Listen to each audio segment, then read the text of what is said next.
Story 1. I, 20 male, got to leave the country for the first time for my 16th. Although I loved it, this trip became something held over my head and used as my 17th birthday present and 2 Christmas presents. It never felt like a gift. Instead, it was a reason to make me feel spoiled and ungrateful for anything else that my parents did. It was brought up whenever I wanted to hang out with friends or ask for money for the movies, etc. And it is still brought up if I need something. For my 18th, I expected a celebration like my sister's extravagant 18th, but my parents seemed disinterested. I ended up sharing a party with a family friend who didn't like me and receiving regifted presents and a store-bought cake. On my actual birthday, my parents planned nothing. When I confronted my mom, she dismissed my feelings, causing an argument in which she called me spoiled and entitled. The entire thing ruined my birthday. My sister took me out to dinner, but my mom had an outburst that made me cry and feel terrible. It was the worst birthday ever, and it still bothers me. I'm worried about my upcoming 21st and would like to know if I should involve my family. Am I the idiot for feeling neglected compared to my sister's celebrations? Should I just be more understanding and appreciative? Edit. After I confronted my mom about them not planning anything, my sister called and said she wanted to take me out to dinner with her husband. We made plans to do so. About an hour before our reservations, my mom decided she wanted to bring the rest of the family, including herself, even though she'd not been invited. When I said I didn't want her to go, she and my dad had an outburst. The trip I went on was through my high school. I went with about 15 other kids. It was a lot of fun. My sister is a child of divorce. Her dad paid child support until she was 18. We have the same mom and different dads. Not the idiot. Gifting a school trip to you and then holding it over your head is just crappy. That's not gifting. That's manipulating and coercive. You aren't spoiled and entitled when you expect the same treatment your sister got. If they don't want to set that expectation, then they shouldn't have given her huge parties and you get leftover cake. Like, what the heck? I wouldn't include them or expect any better than what you've already gotten. They won't change, unfortunately. I also watched my older brother get everything while I didn't. Golden child syndrome is a thing. Now my mom is in a home and he doesn't want anything to do with her, and neither do I. What goes around comes around. The trip I went on was through my high school. Oh, so it wasn't even a trip made for you. I mean, it's amazing that you went with friends somewhere. But I couldn't use that trip as manipulation material with a straight face. Making a school trip a birthday gift and 2 Christmas gifts is a big enough idiot move-in and of itself to fill a stadium. Your mom sounds like she was feeling guilty and tried to make up for it by coming to the party your sister made. She didn't like being told no. Parental guilt sucks, but as a parent I try to own my BS and apologize. I don't blame my kids when I pull stupid crap. Agreed. Opie also says his sister is a child of divorce and her father paid child support. Possibly she had a much wealthier father paying for the lavish gifts and celebrations, and the Opie's mother and father couldn't afford to give him the same. That's a sucky situation, but it sounds like his parents still handled it about as badly as possible. Opie, you deserve to be celebrated, not made to feel less than. This sucks, and I'm sorry you feel so crappy from this situation. I hope you figure out what's best for you and how you handle and communicate with your family. I, 24 female, am getting married in less than a month, and I want a child-free wedding. I've always said this, and in the invitations it says that it's child-free. I've been to weddings where there are children, and some have screamed during the ceremony and reception. I was at one where a kid didn't want to wait for the cake to be cut, so he snuck up and grabbed a handful. The bride was horrified. My sister, 28, has a kindergartner, and she said she was happy to have some free time. Her boyfriend, nephew's father, was going to stay behind the day of the wedding to be there with my nephew. I guess his friends rented out a cabin somewhere the week of my wedding, and boyfriend wants to go, so he doesn't want to, and in his words, babysit that night. I love my nephew, I do, but he will do anything to make it about him when things aren't about him. She asked if I could make an exception, and she would keep him quiet.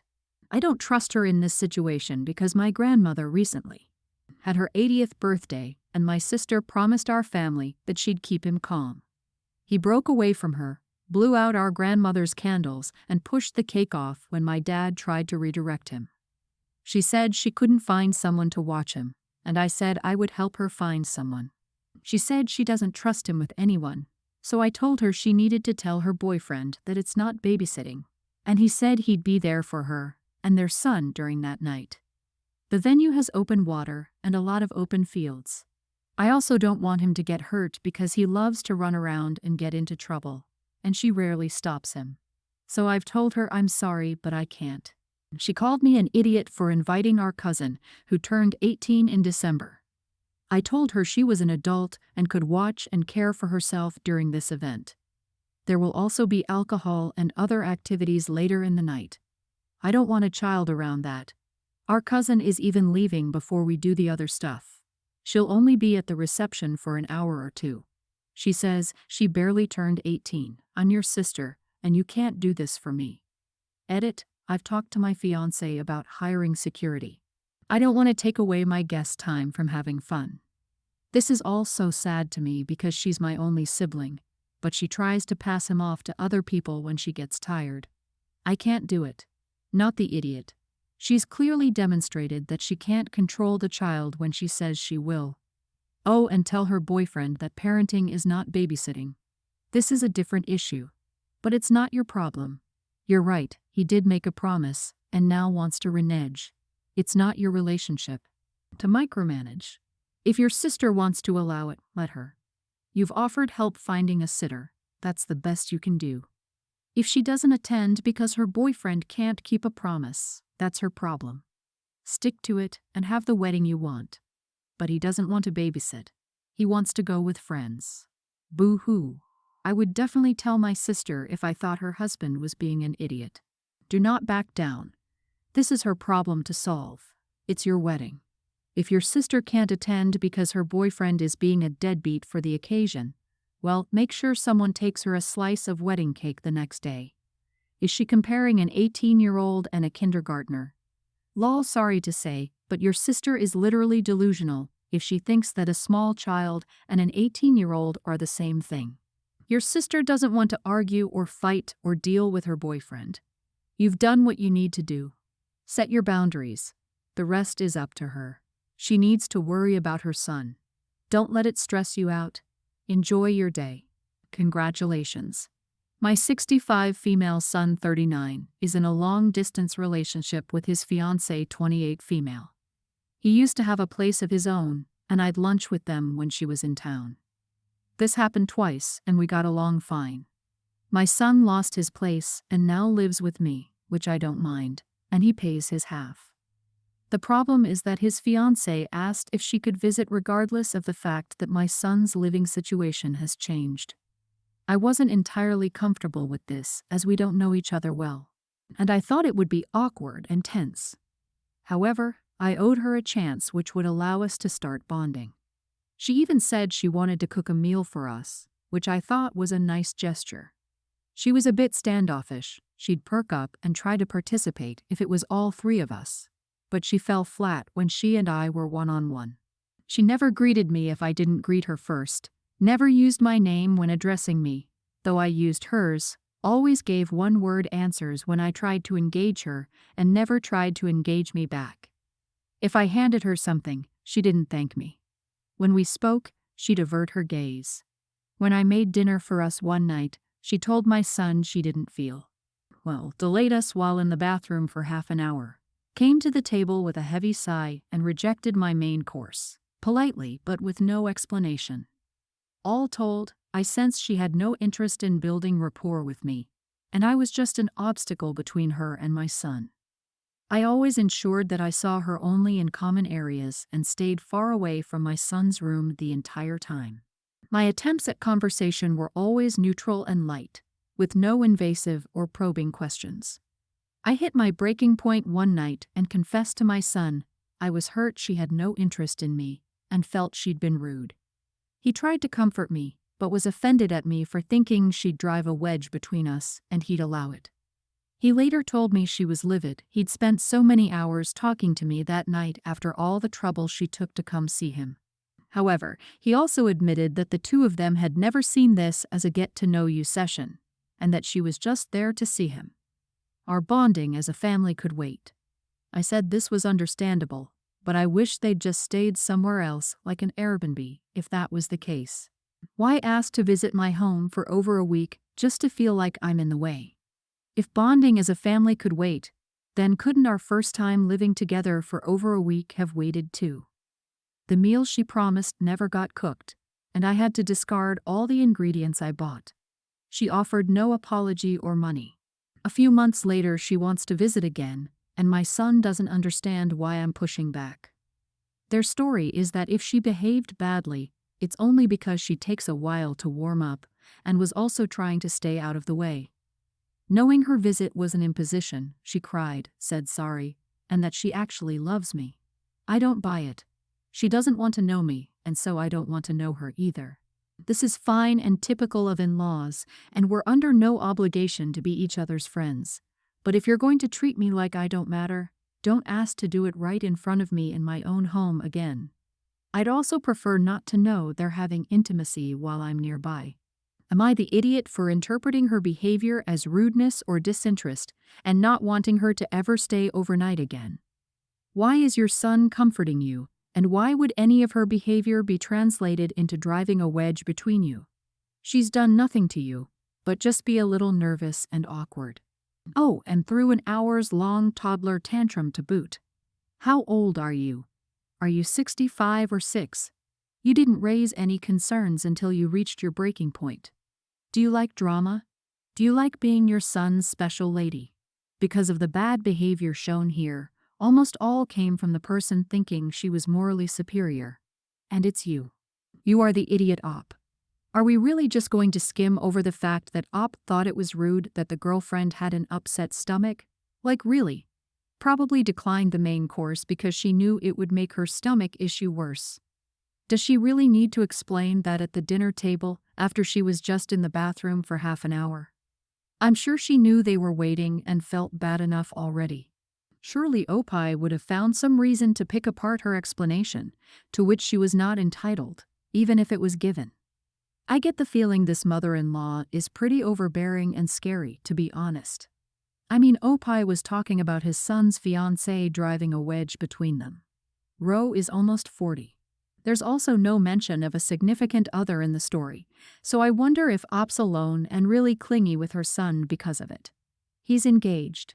When circumstances settle, he'll be married with his own wife, have a house, and maybe have kids. Of course, they're going to take priority over his mom. This story sounds very sad and insecure. I feel bad for Op, but also like, let your son go. He's a grown man. We had the in-laws over for dinner, and I made steak, everyone's favorite. I'm a medium rare gal, and so is my husband. So I got us some nice ribeyes which I cooked in the sous vide and then seared. My in-laws like their meat well done. Beyond well done, honestly. It's cooked to the point where it practically disintegrates into dust because you've obliterated every drop of moisture within a square mile. Straight up shoe leather. I don't refuse to make it that way. It's not my place to tell someone how to enjoy their meal. They will answer for their crimes when standing at the gates of the bad place. But I didn't want to spend a bunch of money on 2 more ribeyes that would just be ruined. They wouldn't even want me to keep the fat cap on theirs, so they really were going to end up as a couple of indistinct gray bricks. So I went ahead and just got 2 managers' specials of a much cheaper cut. We ate dinner without complaints. They loved the solid bricks of pure carbon I served. But then mother-in-law took it upon herself to snoop through my purse for the grocery receipt. Honestly, kind of par for the course with her, and a whole other can of worms for another time, and I got caught red-handed. They're offended that I served them a second-class meal. I'm over here like, come on, come on. Come on? Come on. Hubs thinks I should apologize since it's a bad look, but my only regret is that I didn't cover my tracks better. Am I the idiot for buying cheaper steaks for my in-laws? Let me get this straight. They enjoyed the meal until they saw the price tag. I want to know how she gets away with snooping through your purse like it's perfectly normal. Not the idiot at all. Everyone's the idiot here. You don't treat your guests to less expensive cuts of meat, no matter how much you dislike their cooking preferences. You also don't go looking through other people's purses or wallets. But if you were going to do it, you should have covered your tracks better. It may be worth noting that you committed a breach of etiquette, while your mother-in-law committed a breach of privacy. She's the bigger idiot, but as a host, you're a cheap cut. Oh, well done. You don't give your guests the top shelf and expensive bourbon if they're gonna mix it with Coke. You give them the regular stuff. Pretty expected. Ever since my husband died, I've been a very lonely woman. I, 55 female, have one son, 27, and 2 grandchildren, a male tween and a female toddler, with a third and fourth due in 6 months. His first child is from his ex-girlfriend, 25, while his second and soon-to-be twins are from his current wife, 27. My son is a very bright but naive boy. He was head over heels in love with his ex, and when he got accepted into his dream university, she dropped out of school to follow him and start their perfect family. Their relationship didn't survive the following year. Despite all the stress and workload of college, my son still paid child support and visited his child. They both moved on to different relationships. My son married a beautiful, kind girl he met in college. His ex started dating another man and had 3 more kids, a pre-tween female, a preschool female, and a male toddler with him. Earlier this month, his ex came to him needing somewhere to live. To put it briefly, her new partner was an awful person. She was 7 months pregnant, had 4 kids, and had no money, job, or education. His ex has a mental illness which had caused her a hard time keeping a job, and they'd been living at a home shelter for the past week. My son and daughter-in-law were kind enough to let them temporarily stay at their home rent-free until she found somewhere else. My daughter-in-law's parents worked in real estate and were renting out one of their properties, a 2-bedroomed house, to them for a reduced cost.